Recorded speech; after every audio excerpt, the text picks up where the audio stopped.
everybody, and welcome back to another video. I know I'm a couple months late, but I still wanted to get my review for the latest Wings of Fire graphic novel out nonetheless. And oh my goodness, do I only really have good things to say. Mike Holmes absolutely knocked out of the park with the Winter Turning graphic novel, and I have so many thoughts. This review is going to stay pretty spoiler-free for the content and story itself, but I will use some art from the book to show examples of what specifically I'm highlighting. But before we begin, a huge shout out to my patrons. Doug1195, Three Moons, Slightest Wild, Fizz, Thistle, and Noobto.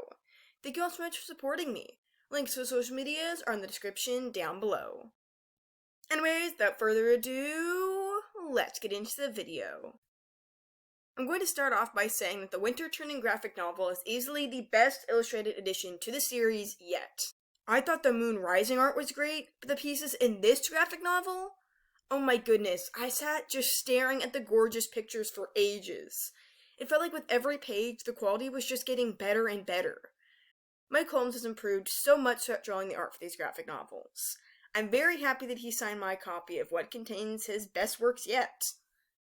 There's just so much to talk about as to why this worked. So I'll start where Wings of Fire truly begins. Its story.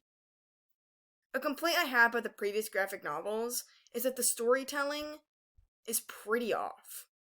There's so much missing, to the point where everything feels like you're just thrown in. If you knew the actual story from the novels, then you'd be kind of okay, but if you didn't know, or simply forgot exactly how it went, you'd be lost. My mom tried reading the Dragonette Prophecies graphic novel and couldn't even get through it. She felt the same way I did about it. It just totally throws you in and expects that you already know everything. Not everyone does, and it even misses the prologue. The art in a lot of the other installments also does get pretty negative feedback from fans as well. However, with the Winter Turning graphic novel, the storytelling was near perfect. It captured the feel of the actual book so well. Instead of just being a failed retelling, it added so much to your experience of the actual story. The plot was executed very well, and character relationships weren't forgotten. We actually had to spend time with the Dragonettes. It can be really hard to adapt a novel into a shorter version that also has to make room for pictures. However, Winter Turning got it right, something I was thankful for. I genuinely felt as drew in as I was when I read the book for the first time. It definitely found its footing, being more enjoyable to read with every page. But of course, I have to talk about the art. Oh my goodness, were the illustrations just phenomenal in this graphic novel. I mean, truly. Gosh, it just keeps getting greater and greater throughout the book. I originally wasn't much of a fan of how Mike Holmes draws Ice Wings, but I was actually super happy with how Winter turned out here. It's very apparent that Mike got comfortable with drawing him, and I love that. I thought the art for the Moon Rising graphic novel was amazing, but this? It's on a whole other level, and a massive step up from what we've gotten in the past. I don't know how it'll get better, but it will. This book had way more half-page and full-page illustrations, and they were the perfect moments to be portrayed this way most of the time. They highlighted a scene, an important moment or thought, not just one character introduction. Mike Holmes' Rainwing art is such eye candy, and it's very obvious these Rainforest Tribe dragons are his favorite to draw, something he also told me himself. I also quite liked pretty much all of the character designs. The only ones that kind of fell flat were Glacier's and Ruby's. Glacier's design felt pretty underwhelming in appearance, as it always has for her brief times in the graphic novels. Ruby just looks pretty weird, and nothing like how I envisioned her at all. I wasn't fond of Pyrite's design at first, but it grew on me. Can we talk about Icicle's appearance?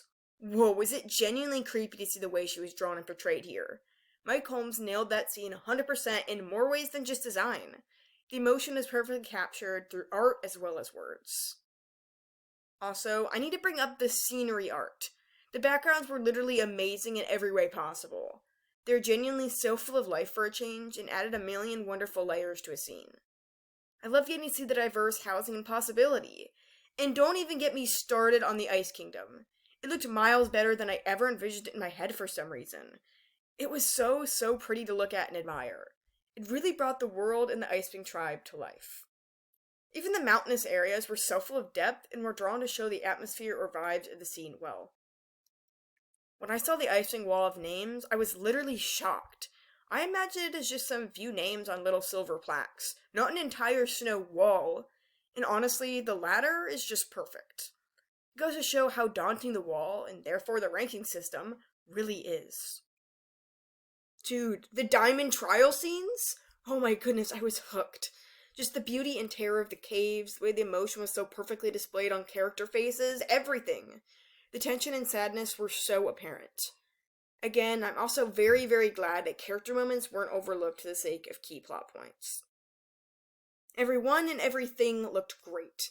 Characters were gorgeous, and their environments were perfectly captured with liveliness and beauty. I praised his emotion earlier, but I just have even more to say. The moment where Scarlet Dream visits Winter is portrayed so scarily, and I love it. The shadows on Scarlet's face, the brief shot of moonlight illuminating her venom scar, it almost gave me chills. That combined with her dialogue equaled horror. Facial expressions were done brilliantly, especially the many for Winter and Hailstorm. They communicated their feelings perfectly. The glances between Moon and Winter, awesome. I really don't think I have anything negative to say about the Winter Turning graphic novel. In my opinion, everything worked, coming together to craft the most heartfelt, beautiful addition to the series' illustrated editions. And if it looked this good, I can't even begin to imagine how escaping peril is going to be. I highly recommend buying this graphic novel. It's easily the best one yet with its great adapted story and awe-inspiring visuals. Add it to your collection if you can, as it's very worth the read. Icewing fans, you'll be insanely pleased. But what did you guys think? Did you enjoy looking at the art, and how do you think they handled the pacing compared to the other graphic novels? Let me know down below.